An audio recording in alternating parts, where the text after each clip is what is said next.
half is tucked up into a ball, and his Aw. upper half is like on his back. Oh my God. This new thing has happened where whenever he like lays down with me or sleeps on me, I'm doing it right now. I have to hold his back left foot.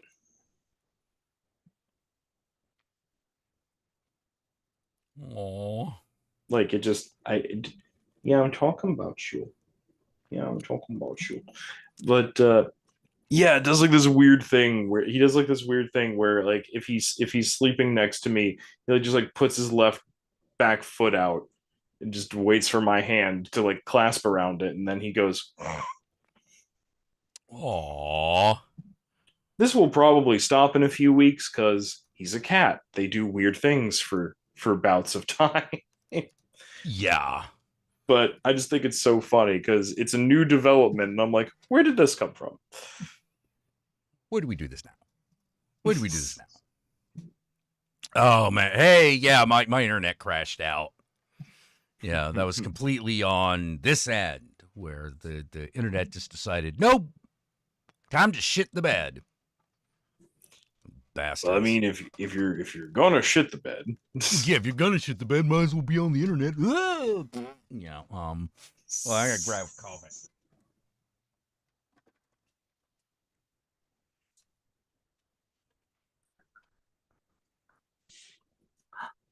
baby, hello, hello. Drinking coffee into the night. Into the night. Into the night. Oh, so man. Now you see, the best thing to have is a nice good cup of dark black coffee with a silver goblet milkshake from Bob's Bob's Big big Boy. boy. Hey man, I gotta ask you, Mm-hmm. what's the last like weird magical thing you experienced? Oh, the last one? Yeah. Um,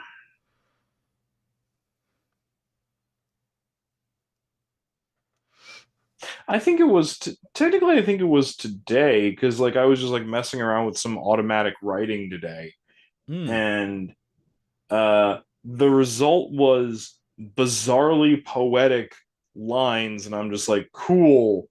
Uh, the fuck does this mean? So yeah, I think it'd be the last one. Okay. Yeah, because I've been going through a dry spell, I think. Mm. Either that or it's been limited mainly to dreams, which, I mean, that's also a possibility. See, this is where my yes, I'll bring my hand closer. Okay, this is where my Catholic upbringing I find uh, comes into good use because if there's anything that people raised Catholic, like observantly Catholic, are good at, it's developing ritual and routine. Um, so yeah, because I find the thing that makes it less of less likely to have a dry spell is having continued like daily like rituals and practices and things like that. And the fact that I was brought up in a very Catholic family, I feel uh, aids this. This AIDS situation.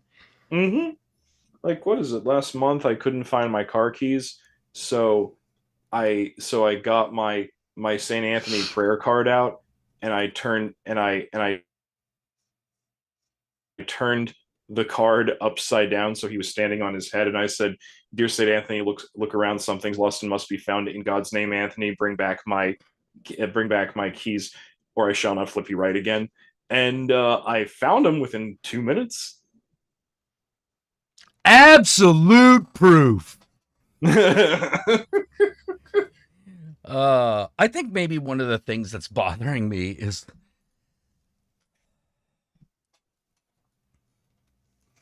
I don't think I've been enjoying madness the way I used to. Mm. You know, I think I've become...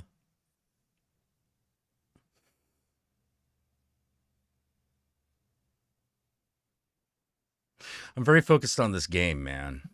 I really want that Kickstarter to happen, and then I really want to go into full production. It's taken up so much of my life, and I find myself going, is this the work?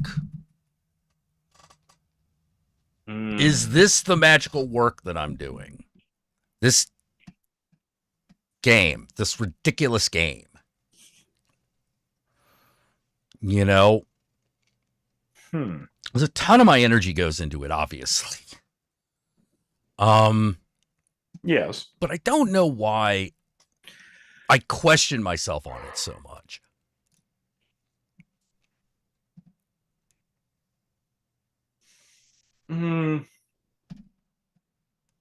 Because you have a lot of ideas that you're trying to fit within a finite space, and you have an almost innate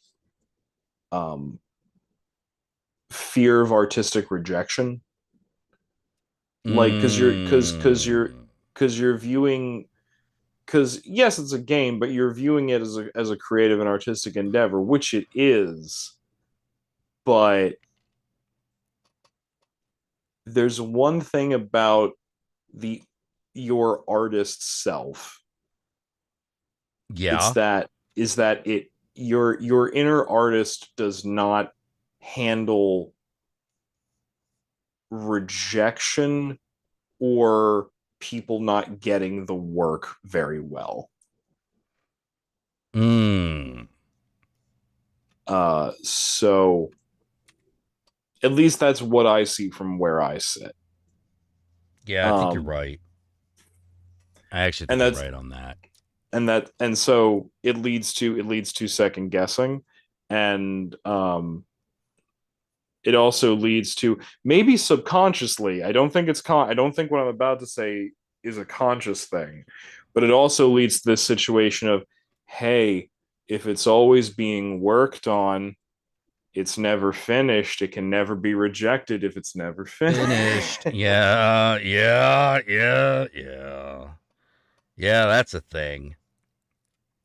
You know, which is understandable, but also it becomes a self-fulfilling defeatist prophecy. yeah, true. I think yeah, I gotta figure out how to handle this. I gotta figure out how to fucking get to the end of this fucking part of the road. Yeah, I think that, to me, I think is the big thing. Just getting to the end of this fucking part of the road. The journey's not even over. It's barely started. You know, I've just been making preparations to go on the journey. The real journey starts when this stuff gets into the wild. I mean, how to put it, man? Like, you know, the journey of 1,000 miles begins with a single step. Begins with a single step. Yes. Yeah. And every step I take does take me farther down the road. But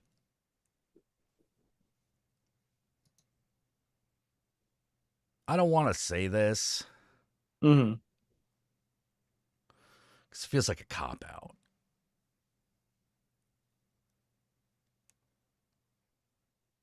Those tariffs, non-tariffs, tariffs again, dude, that threw in such a huge curveball. That was such a huge curveball. Because it wasn't even the tariff itself. It was the whole, like, oh, we got tariffs. Oh, we don't got tariffs. Oh, we got this. Oh, make me a deal. And now everyone's like, are the tariffs or aren't there? Like, we need to know, man. So that we could go back to, you know, doing that economy thing. You know? And it is very hard for me to admit that wasn't my fault.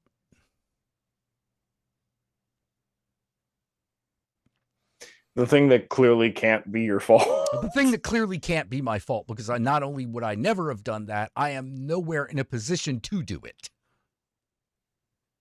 So, by definition, I am not responsible for it because I cannot be responsible for it. And yet you're blaming yourself. And yet I'm blaming myself. Yeah, again, I'm blaming myself. It's like, oh, I should have fucking done this. Oh, I should have fucking done that. And I'm like, what? What should I have done? I went through all the permutations and going, well, I better just spend the extra time continuing to work on this damn Kickstarter because we don't know what's going to happen. It was the wisest move. It was the only good move. It was not the move I wanted to make.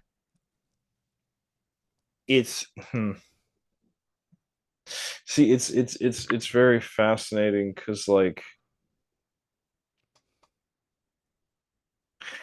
so many people become self-centered in a self-aggrandizing way. And it's interesting because you are a self-centered person, Jack, but to your own detriment. You know what I mean? Like you're self-centered in the sense of you blame everything on yourself.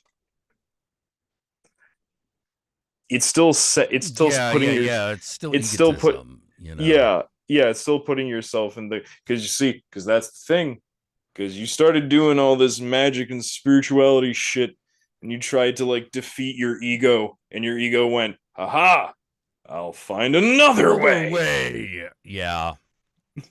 Yeah.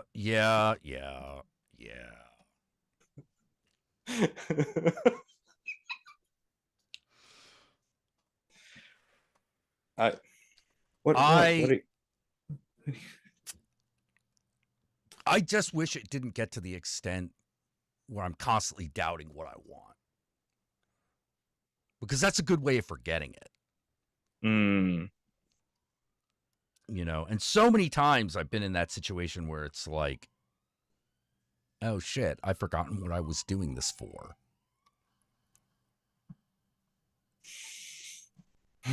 And so I go for the egotistical answer, which doesn't satisfy. Because that's not what it was.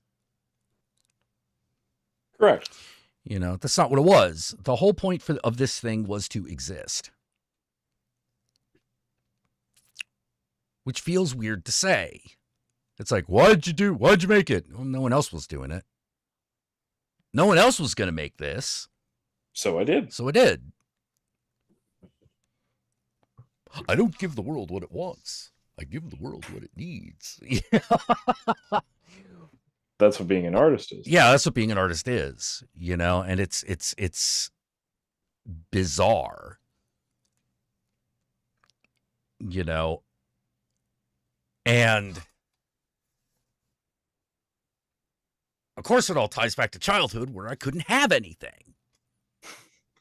You know, you're not allowed to have stuff. You're not allowed to have victory. You're not allowed to like feel good about yourself.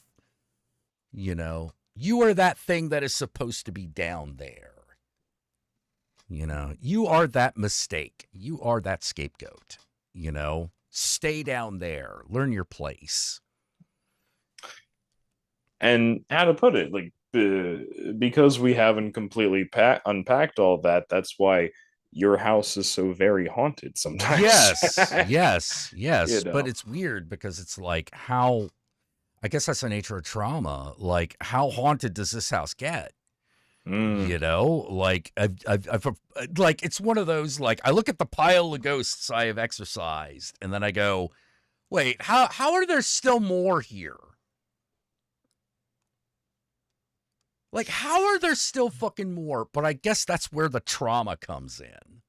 You know, it's like a ghost generator in Gauntlet. You know, it just makes ghosts. You know, I have to figure out a way to what? Just using Gauntlet as the metaphor, Yeah, I'm sorry, it just got me. you know?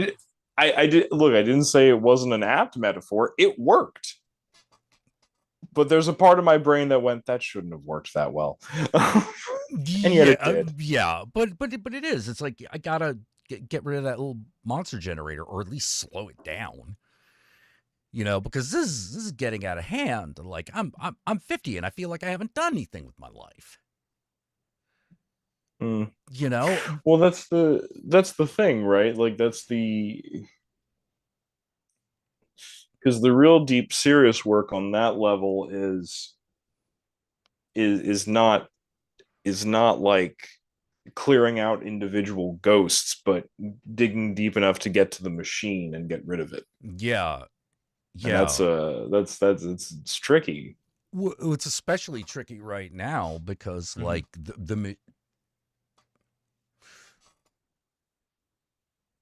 the thing which caused the machine to fucking exist in the internal mechanism to exist as Mm-hmm. a reflection in my own head to begin with is ascendant.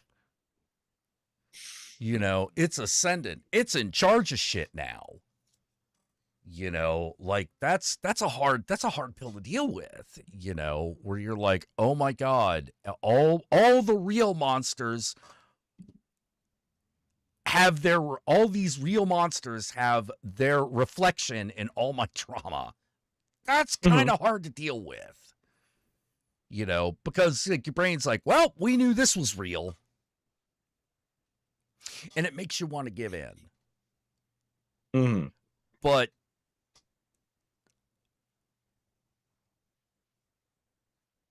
no, I was about to say I don't know what giving in looks like, but I'm like, no, I know what giving in looks like. I know what giving in looks like. It's all bad, man. It's all bad. It's all bad. Yeah. There's no good part of that. No, That'd be all bad.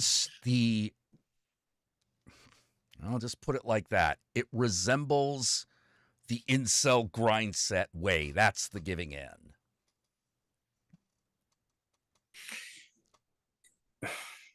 How can I put it, man? Like some people's anger and trauma turns them into Rusty Venture, and sometimes it turns you into Monarch. I don't know what to tell you. It's just, Yeah. I Yeah. I would say which one is better. You tell me which one is better, but I'm like, no, the Monarch. You would rather be the Monarch than Rusty Venture. I don't know, man, dude. I don't know. I no. You know what? I'd rather no. I'd rather be the alchemist. Well, yeah, that's who you want to be, right? Yeah, But if yeah. we're down to those two choices, Oh, I mean, at least at least the monarch has the aggression to get what he wants. Um, yeah, the baboon, really baboon baboon DNA. DNA, just to have hair. I told Jonas, don't fucking give that one all that fucking monkey juice, man. He's gonna go aggro as shit. And he did. Yep. That was fucked up. I'm sorry, because I thought the big reveal was just gonna be that they were brothers. Me You too. know, the clone bit was fucked. Yeah. The clone no, the no. The fact that fucking what the fuck is the movie called? Brightly shines the blood of the baboon's heart. Yes. Yeah. The fact that like you saw the post credit scene, right? Where it shows a younger Dr. Venture like having both of his boys in an external gestation suit. Yes. Yes. That was that ending it there was fucked up. I was like, no, you can't stop that there. I did that. Questions. I have many questions. Well, like the thing that I think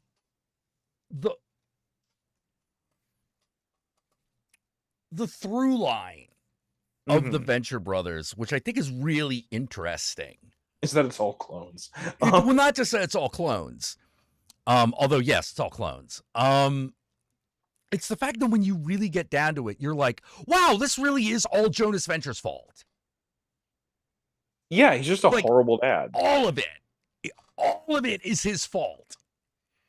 You know, like everything that happened in the past is Jonas Venture's fault. You know, now don't get me wrong, Rusty makes his own error, makes his own mistakes. Yeah, that's the thing, right? Is that like after like the people in the Venture family who are the people in the show really who are starting to undo the generational trauma is Dean and Hank. Yes. Technically also Triana, but Triana's story is her own, but also that. Yeah. Well, she's got a different, like, generational trauma. Yeah, it's different. Yeah, it's different shit. Or like her mom and dad don't get along. It's like, it's like, Dad, I've been afraid of that closet all my life. I never wear anything other than what I have on. I thought it was just a teenage expression. Come now, Archie and his incorrigible friend Jughead only wear one outfit. It's like, I've thought I was going crazy because my closet has a portal to hell in it. The necropolis. Portal to the necropolis. It needed to be on the south side of the house, but you just had to have your own bathroom. And I am not having this discussion. Sleep. When you awake, you shall remember none of this. Yeah, and it's like Dr. Orpheus, terrible dad, but at least well-intentioned. At the least, he is well-intentioned. You know, Jonas Venture's just a villain. He's just a bad guy. He's a bad guy that convinced everyone he was a hero. That's that whole story. Mm-hmm. Literally, even like the original like Team Venture members, like people like Action Man and the Colonel Gentleman, even they're like, yeah, Jonas had moments, man, where even we were like, yo, I think you're taking this too far, you know. Holy crap. Like the whole thing he did with fucking the Bluemorpho. Oh, that's Dude. Oh my god, fucking turned the body of his dead friend into an automaton. And did it so blackmailing him into being a villain. Oh my god. Just oh my god. Oh my god. Yeah. What was actually one of my favorite characters in the show shows up in the later seasons, but he became my favorite, which was Red Death. Red Death is so good. Yeah, Red Death is awesome. You know, like I just loved that bit, you know, with the goon, you know, trying to muscle in on him, and he's like, okay, I guess I got to teach you a lesson. Ties him to the train track, and it's like, oh good, you're awake now. A lesson before the days of costumed heroes and super aggro douchebags and spandex, there was the gentleman villain. That whole monologue, it's like, say, the train's coming. There's that clock. Tick tock, tick tock. And now here comes the question: which rail am I on? Hey, when you see your boys again, let them know not to fuck with me, or don't if you die. I don't really care.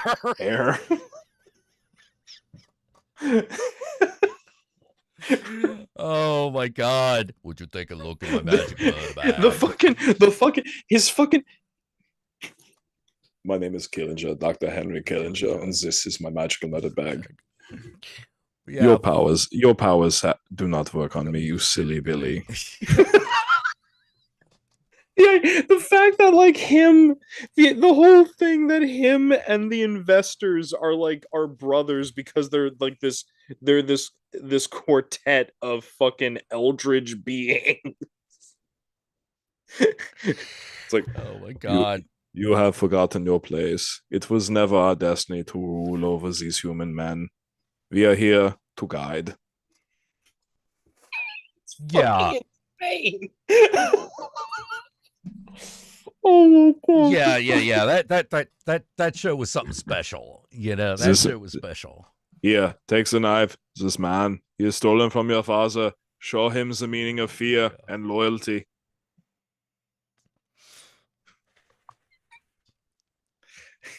Oh, it is You know, it sweet was I love. was Oh, love. you did your best, and you brought them to compromise. And compromise is the key to compromise is the key to diplomacy, and diplomacy is the cornerstone of Sweet love. love. Sweet Sweet love. love. Yeah, I originally was a little worried about him with the boys, but he's got a doctorate in child psychology, so Yeah.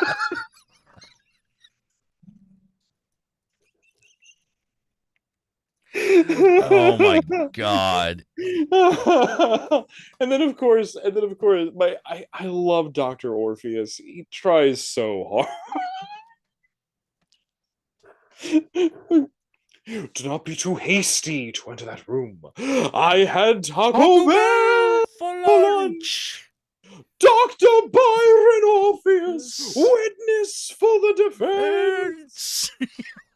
Oh man, I found out that Guardians of the Galaxy 2. Mm-hmm. I'm Mary Poppins, y'all. Mm-hmm. Yeah, apparently that was an ad lib. Like the line, "You look like Mary Poppins." Is he a cool guy? Yeah. Oh yeah. Like that was supposed to be the end of the scene. He But just said, like when "I'm they're shooting it, fucking Michael Rooker's just like, okay, yeah. I'm Mary Poppins, y'all. y'all." And James Gunn is like, that was amazing. That That has is to stay. go in. That That stays. stays. That was perfect. Oh man. Fucking Like, fucking war criminal Mary Poppins. Yes. yes. Yeah, war criminal Mary Poppins. It's the whole idea with Henry Killinger. You know? Well, because it's interesting, right? It's one of those things where like Dr. Henry Killinger's whole thing is like I because again, I know that Dr. Orpheus hints at him being like diabolical because he like thinks he's like of the devil himself. Right. But clearly the way they see that here's the thing. I think we all have to admit the fact that they retconned that real hard. Well, they said, the creators said that the whole show is a meditation on failure. Everyone is an absolute failure at everything that they do. Yeah, they all are. Because they're, and why? And it's like, because they're all working against their own nature. Mm-hmm. Like that's the thing. Like Rusty Venture should be a supervillain. The Monarch should probably be a superhero. Yeah. Because he's bad at being a villain. It's like, what are you arching my own brother? What are you talking about? You're insane. I'm not a villain. Aren't you? Isn't it? Don't you detest this little man? Isn't this what all of your life has been leading up to? But yeah, that's the thing, right? Like so clearly they were kind of originally going for the idea that Killinger was purely diabolical on like a pure nature, but as the show goes on and the whole thing with the whole plot with the investors happens, it's like, oh, they're from something that's like beyond that. Yeah. They're like from the beginning of time. They're Yeah. But like I was like always Killinger's. fascinated with the idea that the whole show is all about failure. Yeah. Because I think that's what makes it so attractive and speaks so loudly. yeah, it is interesting because it does talk about, it talks about a lot of things that are very much like it talks about the harder things to deal with when it comes to like the confines of the human spirit. Like, how do you deal with failure? Yeah. How do you deal with the acceptance of, like, okay, the whole show, it's not learning to accept the possibility that life sometimes gives you a shitty hand. That's just a through line throughout the thing. The question that it deals with is, okay, how do you react to that reality? Yeah, like I know for me, I have this big hang up. Hmm. I have a hang up about my IQ. Okay. Um, it's a little messed up because I don't actually think that like high IQ is the end all be all because I've known people with really high IQs who are just dumb as dishwater. Oh yeah, no, there's been like a lot of like legitimate studies that show that the IQ test is kind of bullshit. So Yeah, yeah, yeah. but I've always I'm in a really uncomfortable bracket, Mm, which is 120. okay. 120 is an uncomfortable bracket because that's not the upper end. Mm, It's considered the 10th, it's the 10th percentile as opposed to the 1%, the single percentile, mm, you know. And I mean, hey, that's still like in the 90th oh sorry, it's in the 90th percentile as opposed to the 99th. You know, and but mm. hey, like, 90th percentile, that's really good, right?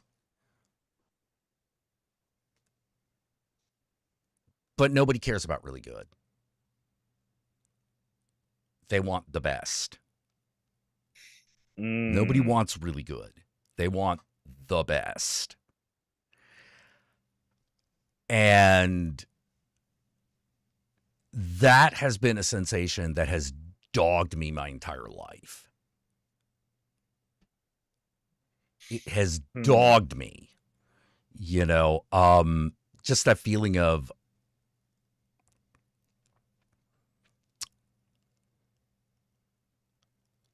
I'm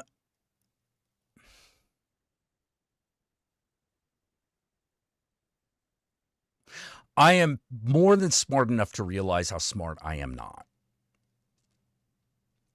But Well, there's nothing telling me that there's very little that there's nothing society is willing to give me that says, "Hey, you're smart enough for this and this thing is very good." It's mm, always you're not good enough to be the best. mm. That was kind of the unintentional lesson that I learned in through school. Well, it's interesting because like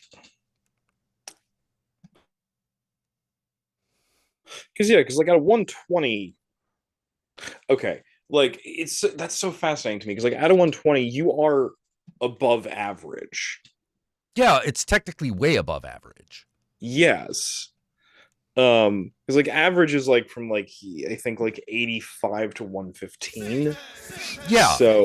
So yeah, you are Holy shit, above you average. didn't miss So the show. yeah, that's What's interesting that? because like Karaoke I see? Hey, Flashman. that is interesting to me because like I have also taken the IQ test and it hmm, it's weird because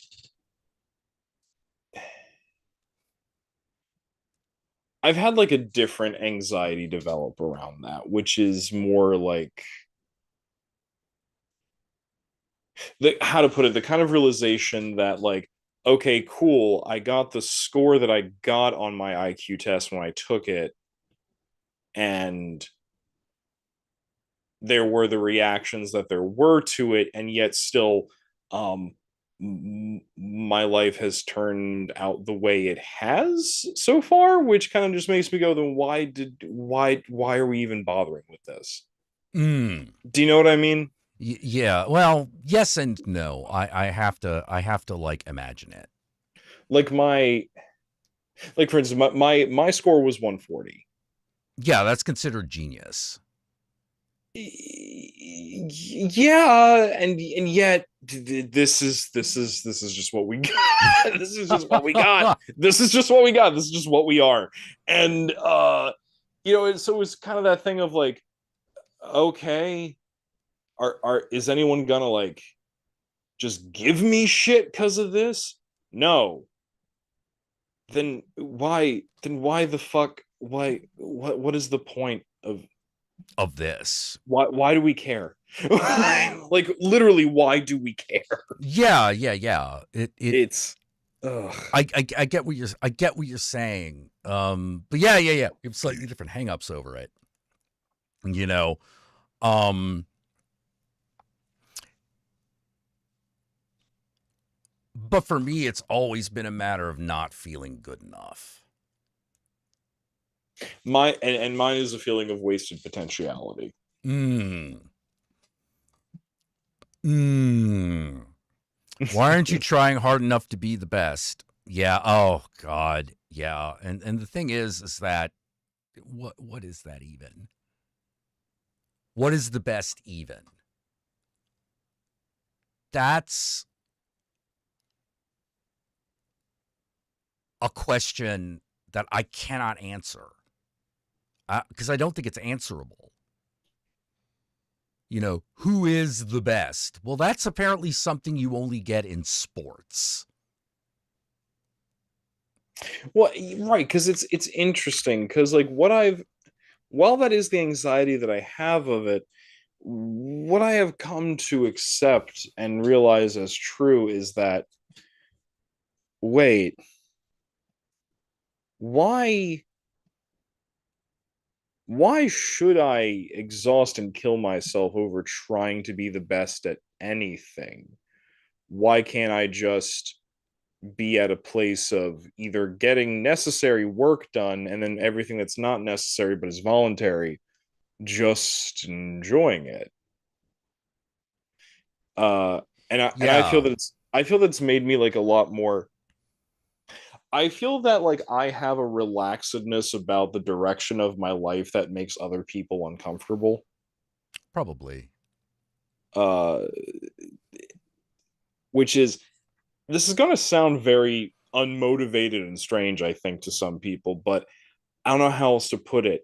Because I've very much accepted the fact that one day I'm going to die, uh, I kind of would prefer to spend most of my time enjoying myself and Yeah, making money, like, and like doing excessively hard work for only the possibility of a potentially higher financial situation, but no guarantee of it. That doing that makes me very unhappy. So I don't waste my time with it. yeah. And and I get that that's not the popular view.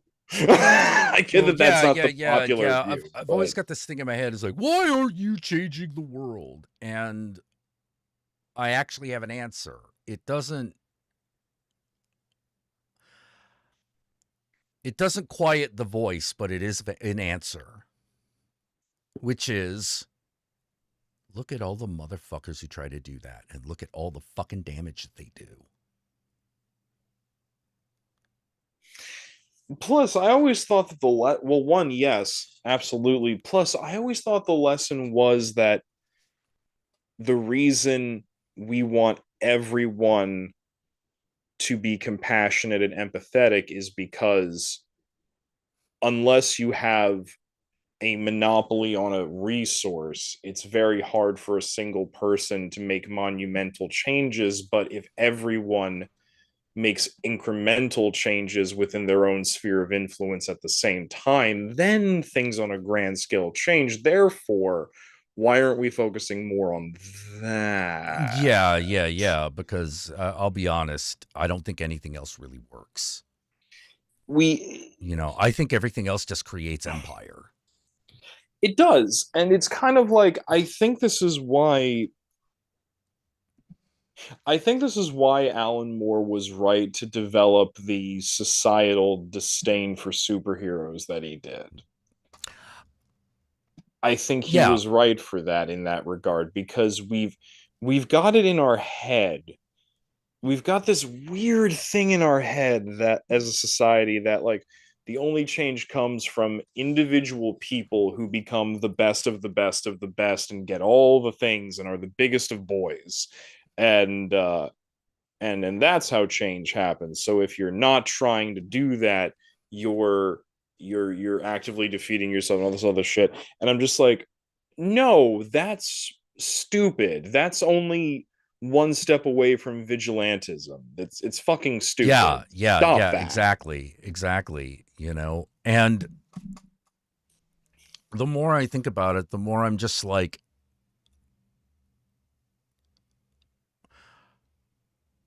I wish I was the kind of person that could manifest what I really wanted in the world. Mm. You know,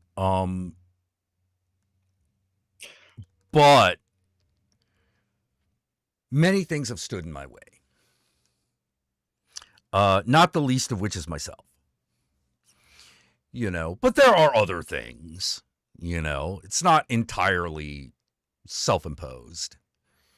Mm. You learn the sting of that through having failed. Mm-hmm.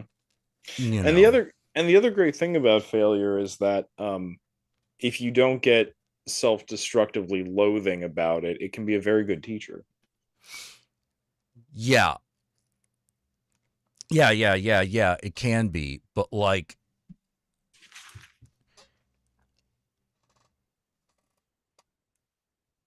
I realize that one of the greatest problems that I have is that most of the things that I want to manifest in the world, they rely on other people. I can't do them by myself. Because having the people there is part of it. So it can't be separated. It's like I can do my part, Mm-hmm. but I can't make it all happen. And unfortunately, I am not an inviting enough character to be able to draw it towards me. I am an angry figure, Mm. even when I don't want to be. I would much rather be a joyful one, but I'm not. I'm angry. I'm angry and frustrated. You Mm. know, I don't know if that's good or bad, but Well, it is. I think it's kind of what you said there, the whole thing of like I can't draw the whole thing towards me or manifest the whole thing. I can only do my part in it. I'm just like, yeah, at the end of the day, that's the actual reality because how can I put it? The thing that's the the thing that is the biggest lie about like superhero comics and shit is the idea that one person did the can do the entirety of a thing.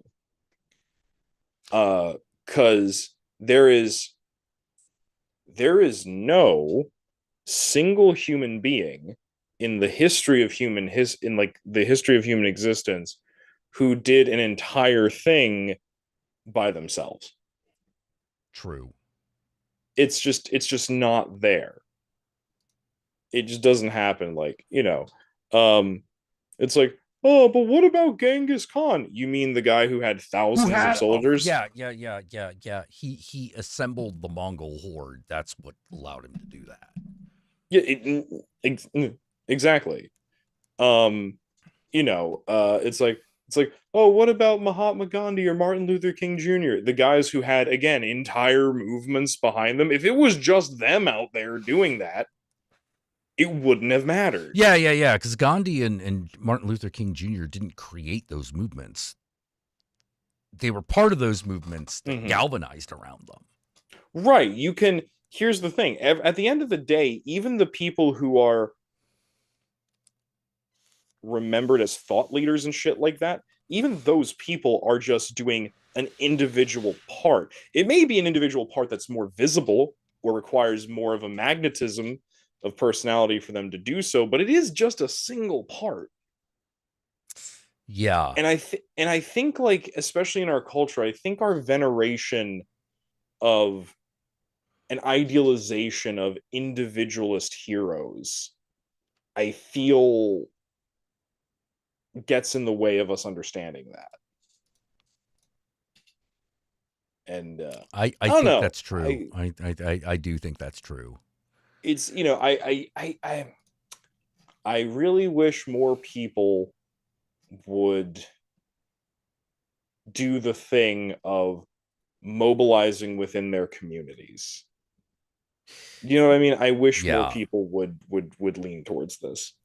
Yeah. It's just, but yeah, the problem is it's a very different way of thinking. It's difficult.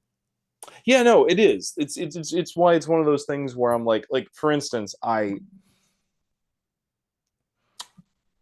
as a leftist, I have a very firm belief that capitalism cannot sustain itself and will eventually burn itself out, even if no one tries to take it down externally. Right. That being said, I believe much how, like, capitalism was a move forward from mercantilism, which was a move forward from feudalism in an ever growing chain. I do believe that socialism of some variety is the potentially next step of that evolution of socioeconomic organization. But I also recognize that the reason any of those things existed for the length of time that they did was because at one point it was impossible for people to fathom not living in that system. True. If you went, like, time traveled into the heart of feudalistic states and tried to operate through mercantilism, they would stare at you as if you were crazy. Yeah. It's just, so yeah, it takes a while. It takes a long time to turn people's heads around. Yeah. I think that's why well, no, let's not turn this around to the external, you know.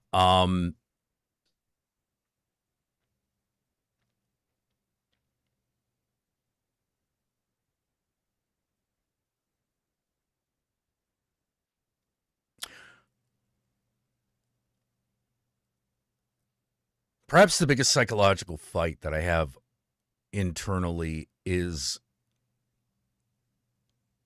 the thought that I deserve something. You know? Because the trend of my life has taught me otherwise. A lot of trauma has bent it that way. You're not allowed to have anything. There is nothing you can possess which they cannot take away. And now that is extending to human rights. So, Jack, let me ask you a quick question or two. Please. Which is that, do you believe that in general, human beings deserve the right to non-obtrusive self-determinism and to be left alone by other people? I think so. Okay. Do you believe that in general, human beings are entitled to decency, respect, and love when they can get it?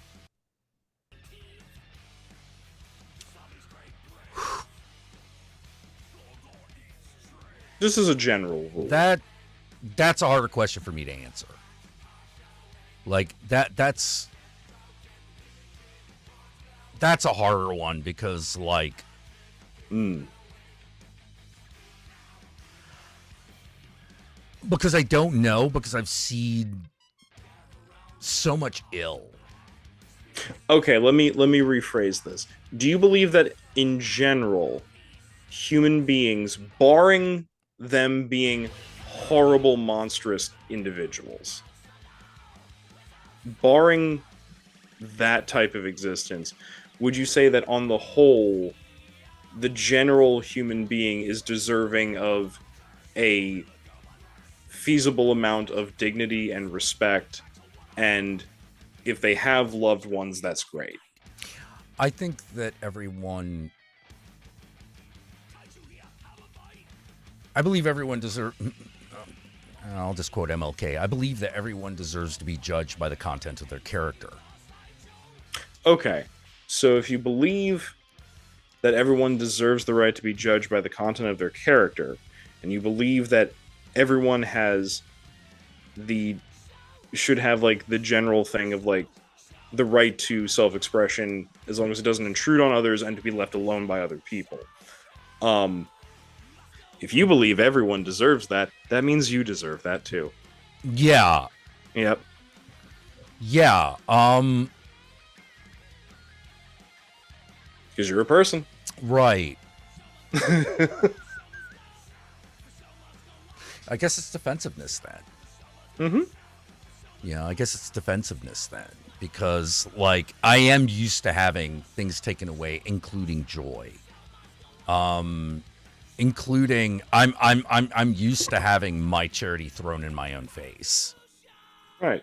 You That's know. and here's the thing. Regardless of regardless of how regardless of how based in reality our worries and fears on of that type are, at some point, if you keep thinking about it that way, it becomes a self-fulfilling prophecy, and you become the thing standing in your own way. Yeah, yeah. You know, it's just mm, Hmm. it's just one of Defense, those pride, trauma, shame. Yeah. Yeah. defense, pride, trauma, shame. Oh my god. Yeah, yeah, yeah, yeah. Well, I mean, you know, it's Pride Month, you know. It's interesting because my I find that there are a lot of I find that for me big problems become shit like I find it hard to care enough about things to upset myself. Mm. You know, like for instance, I get angry, like viscerally angry at like for instance, like things that are going on in the current socio-political climate, Right, and I do what I can to join in fights against that shit. right. But that shit that genuinely affects people's freedoms, people's ability to live, people's ability to even exist. Like, so that I feel it's okay for me to get angry and up in arms about. But then when it comes to a lot of like day-to-day interactions, like how to I it's hard for me to like get upset about it. Like for instance, um last week I found out from a coworker that someone they were good friends with and someone I also knew had passed away. Oh. And it was weird. I was upset about the thought of, oh, I'm not gonna get to see and talk to that person again. And I got upset because clearly the death was causing my coworker to really like have like a very like strong like grieving emotion. Mm. and I felt bad for that. But if you were to ask me, hey, were you sad that somebody died? My honest answer was, well, outside of that specifically, no. Well, why not? Well, because that's what happens. Like you can be sad, and you can be sad about not. Yeah, I find myself, it's easy for me to get like upset and sad about not being able to see that person again. uh I may get sad or upset when it was what you would consider an untimely death or an undue one. But the notion that this person has, you know what I mean? Like it doesn't really cause a lot of anguish. I don't know if that makes sense. No, that makes sense. I Yeah, think I see what you're talking about. yeah. It's so, or like like when or when people get on me about like, well, what are you going to do like career wise? Are you really just going to stay where you are? Are you going to go past this? What are you going to do? And my honest answer is, uh, Yeah. uh. I know what you mean there. It's like, but you should really care about that. Why? I'm okay for the time being. If my situation changes, I'll figure out a way to be okay with the new situation. I don't understand what the what What's the the I deal? Like, yeah, I don't. I'm sorry. I literally don't get it. I literally can't. I don't get it. It. Uh. mm, Again, it's one of those things of like, my existence is finite. Why does it? I can't take it with me. Why does it matter? Like, as long as I get my base needs met, I don't really see a problem. right. You know, that's life. Frank Sinatra. Yeah, no, exactly. That's just this That's life. life. Da, da, da, da. That's what all people say. Yeah, no, I think there's, yeah, there's truth in that. I think for me, I I left just my heart thought in in San Francisco. Francisco. Oh God, what was that? What is that one? Hold on.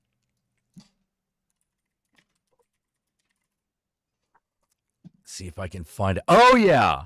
What are you thinking? Oh yeah. Sorry, that reminded me of Engelbert Humperdinck. I I can remember when we walked together,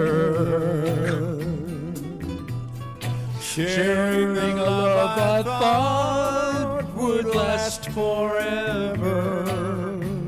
Kind of in a moon night mood. Moonlight to show the way so we can follow. Waiting inside her eyes was my tomorrow. Then something changed her mind. Her kisses told me I had no loving arms to hold me. Every day I wake up, then I start to break up. Lonely as a man without love. Every day I start out, then I cry my heart out. Lonely as a man without love. See, it's funny because the other place that my head went to for some reason was, wait, were you ever a Hey Arnold guy? No, I Oh, wasn't. but you were aware of the show? I'm aware of the show. Yeah, There's I'm aware that that's apparently supposed to be not Brooklyn, but fuck you, it's Brooklyn. What are you fucking talking about? well, yeah, like the fucking school they go to is PS 118. Like I'm like, that's literally in Brooklyn. Yeah. Someone was like, oh no, Arnold was totally set in fucking Also, Oregon. I know no other. And I'm like, what are you fucking talking about? Statue of Liberty's right there. You fucking piece of shit. Plus, also, I know no other area that calls their different public schools PS and then a number. I know, right? That's literally the only place that does that. Fucking, but anyway, there's a character in Arnold who is supposed to be he's like a he's like an amalgamation of all like the old like crooner singers. And his name is Dino Spumoni. Okay. And he sings this one song called he sings like this one song called Smashed. And it's it's like, darling, you left my heart in pieces on the floor, so tell me, why shouldn't I break some things of yours? I'll smash your lamp, your antique chair, that stupid thing you always wear. Like it's Oh my God. All right. Yeah. Dino Spumoni. Okay. Yeah. So right. So he's like Frank Sinatra mixed with the Big Bopper, mixed with like Tony, Bing Tony Bennett, you know. Tony Bennett, Bing Crosby, Dean Martin. Yeah. He's very heavily Dean Martin coded, actually. Oh, okay. Good point. Yeah.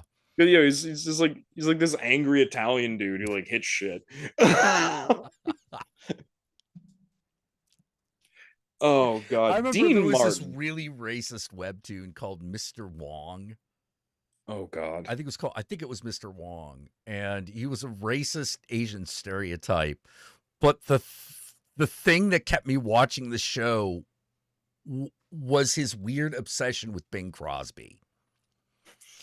To the point where he gets hit on the head and he hallucinates Bing Crosby talking to him. And like, hey there, Mr. Wong. How you doing? Oh, Bing, you gotta help me out, Bing. What I do? That's right. It's me, old Blue Eyes. Old Blue Eyes. Well, what you gotta do is you gotta take your problems and beat them like my fucking children. Isn't it? And for some reason, he hates Elvis. Like he's I think he did in real life. No, Mr. Wong. Oh, okay. Elvis Aaron Presley, I piss on your grave. Woo! Yeah, now I dig you up and fuck you in the eye socket. That's blasphemy in this house. Oh, dude. Like, Fuck it. Oh, Isn't that right, Bing Crosby? Isn't that right, Bing Crosby? Yeah, that's right, Peter. And if your wife backtalks you, you put a couple of Valencia oranges in a sock. Hurts like hell, doesn't leave a bruise.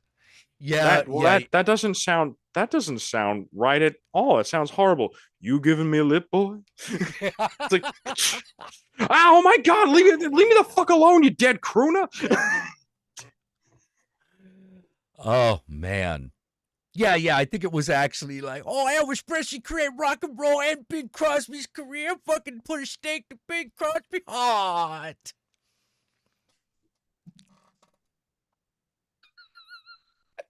Blaming rock and roll for killing crooning. Yeah, for killing Bing Crosby. You know, that's insane, and I love it. I really, honestly, I think what fucking I think one plane ride has a lot more to do with the death of fucking crooning than fucking anything else, man.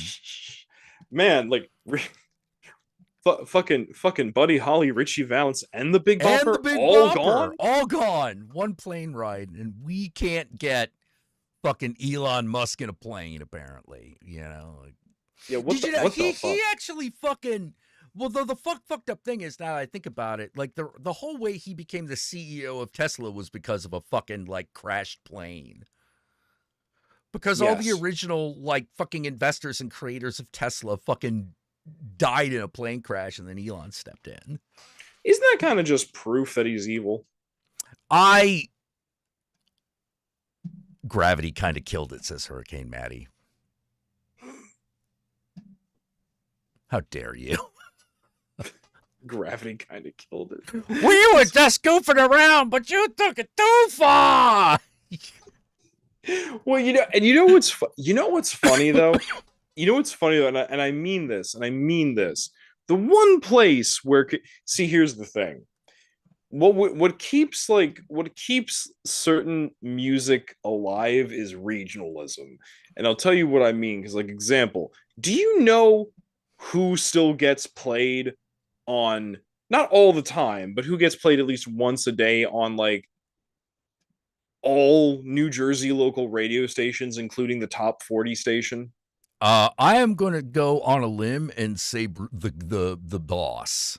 Oh, well, yes, that's absolutely true. But also Bon Jovi? fucking Bon Jovi, Billy Joel, and Frankie Valli in the Four Seasons. Oh, They all still get played here. Yeah. Okay. Every person, there are Gen Alpha kids in New Jersey who know Sherry. Okay. Okay. All right. It's like, Sherry, won't you come out tonight? Like, we all know all that shit. I can't do that. Okay. Well, yeah. I can't do that bit. Only Frankie Valli can do that. You know. But yeah, like, we all know all that shit still. Yeah. Why? Because they're New Jersey artists. We do not let their music die. Good point. Actually, oh God, I'll go. Speaking of music, there is one.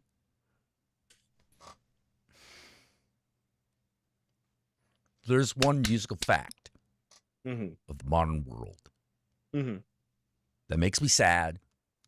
I can't abide by it, even though I must accept it as being true. Only country music sings about boobs.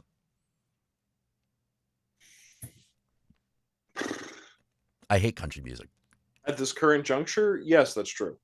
Yeah, at this current juncture. At one point, rock and roll did it. Like Well, AC/DC, Whole Lot of Rosie. You know? Well, okay. When it comes to English language music, yes, you are correct. There is many a Spanish language song where breasts appear. Oh, but unfortunately, I don't speak Spanish. I don't speak Spanish. I don't understand Well, it also makes into the English versions of a lot of that stuff, because like everyone remembers that Shakira line song from, right, that one line from one of those Shakira songs, right? You know, lucky that my breasts are small and humble, so you don't confuse them for mountains. All right, yeah. She talks about her tits, like, you know. Yeah, all right. Lucky that my breasts are small and humble, so you don't mistake them for mountains. Yes. God. Man, although speaking of Spanish language artists, the bitch is shot fucking. Oh God, I forgot her. I'm spacing on her name. Who? Oh, Selena? Selena, thank you. Oh, you're talking about Yolanda? Yeah. What about her? Just that she's trying to. I love watching someone try to garner sympathy and fail. It's Schadenfreude, I know. It's also really odd because I'm like, Yolanda, you don't want to come out of there. Yeah, isn't there a Dolly song about titties? Yes, but that's still technically country music. Oh yeah, of course it is. You know, like Dolly Parton does sit in like a different category, but she is thoroughly country music.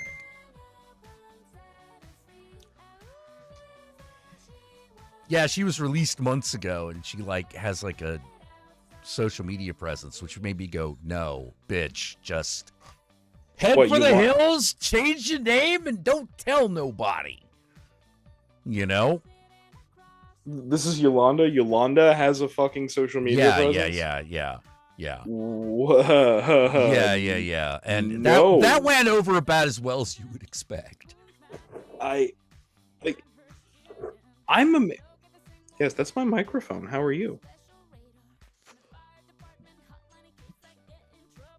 I'm surprised that she voluntarily he's chasing the keyboard.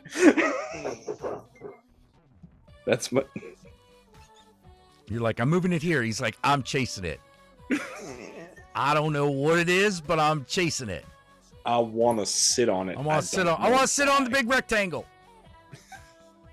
The big rectangle has power. Why can I not sit on it? Oh my god. But yeah, no, it's just one of those things where I'm just like, I'm surprised she even went through with the parole. I'm fucking surprised because I'm just like, clearly, you know that hundreds of thousands of people want to kill you. You must know this. Yeah. This cannot be a surprise to you. You've been getting death threats every day since you went in. And I guarantee some of those are like actual, like fucking like gangsters. I guarantee it. They'll do it. You know? What, you think just because someone's part of like it will not you specifically because you're bringing it up, but yeah, but just like, yeah, what, you think just because someone is a member of MS-13, La M or anything else that like they're too tough to be a Selena fan? No, motherfucker, no. Everybody loved her. That was she was a national treasure, even though she was technically Texan, not Mexican. You know? Well, yeah, but she was Tejano. Yeah. So, you know, so yeah. Yeah, Selena was. Imagine if Taylor Swift had been murdered by the head of her own fan club, and you have an idea of the magnitude of what we're talking about here. Mm-hmm.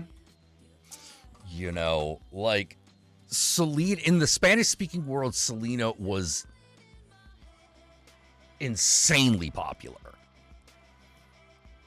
If you didn't experience that, is because you weren't near Spanish speaking anything.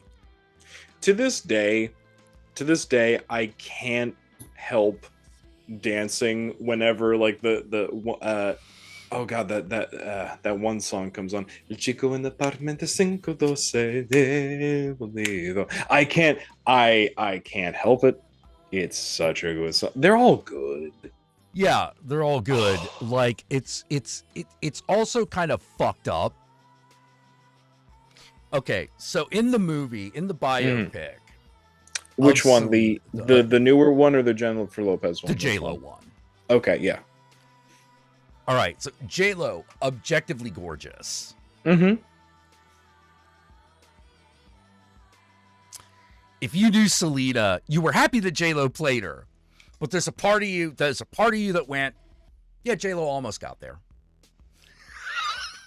Selena was very pretty. Super pretty. She's super pretty.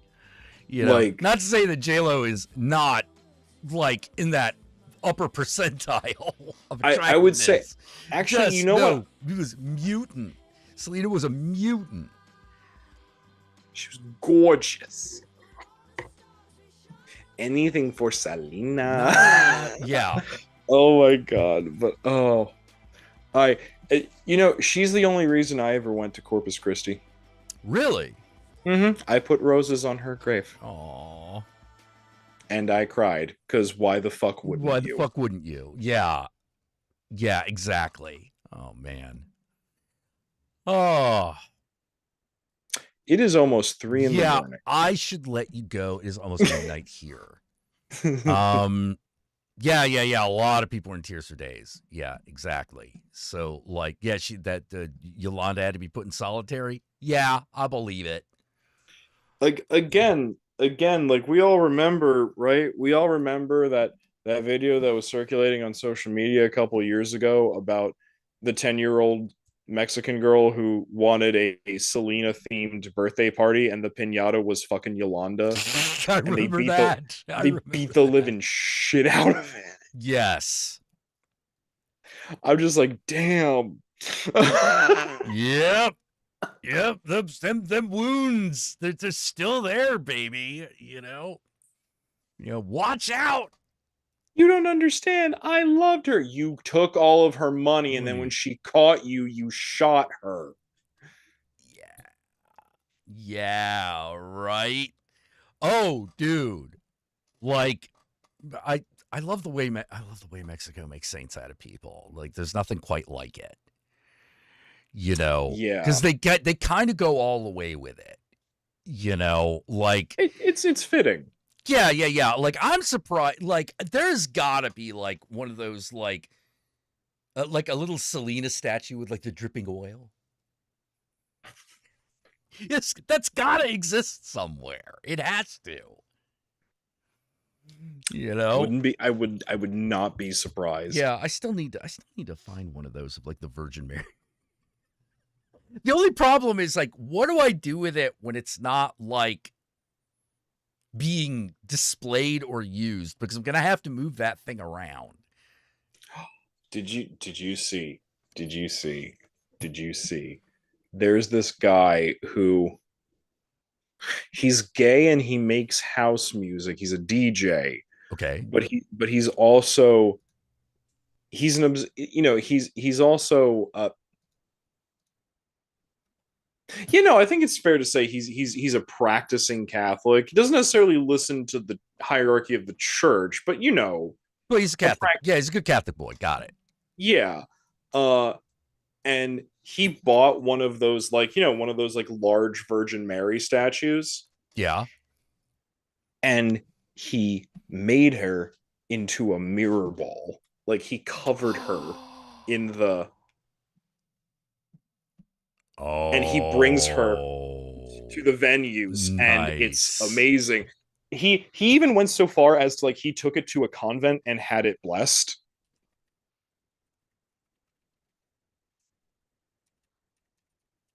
That is amazing. So it is now a sanctified object. Oh my God. That is incredible.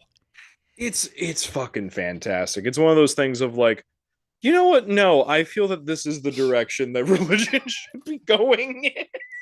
Well, it's there's something kind of cool about that, you know? Yeah. Especially since I don't know how else to put it. Like, it's not being done as like a shot against it or anything. It's just it's sincere kookiness. Yes. You know, and I love it. Shit like that gives me hope for life. That's true. That's true. All right, man. I'll let you go for now. And everyone out there in chat world, I want to, especially thank like Flashman and, for the generous donating. Thank you, guys. Thank Keep y'all. the lights on. Love you. I will see all of you next week.